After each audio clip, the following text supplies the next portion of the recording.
Door కనబడలేదు, రాత్రంతా ఎల్లాడారు. అలాగే ఎల్లాడారు. వాళ్ళు వెళ్ళిపోయిన తర్వాత దేవాది దేవుడు అగ్ని స్తంభం తీసేస్తే అయినా పర్వాలేదు, పదండి పదండి అన్నాడు. ఏ మార్గం అది? ప్రతిష్ఠించ. ఎవరు నడవాలి? మనం నడవాలి. ఎవరు నడుతున్నారు?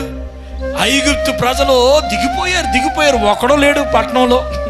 ఫరో మొదలుకొని, సైన్యాన్ని మొదలుకొని ఎర్ర సముద్రంలో దిగిపోయారు. మధ్యలోకి వచ్చిన తర్వాత కత్తిలా పెట్టాడు ఫరో. చూసుకున్నాడు, ఇంకేముంది, ఏడ ఫరో ఏడ సైన్యం సముద్రంలో కొట్టుకుపోయి చచ్చిపోయారు. దేవునికి స్తోత్రం. ఈ మార్గం, నేను నడిచే మార్గం, నువ్వు నడిచే, అపవిత్రులు నడిచే మార్గం కాదు.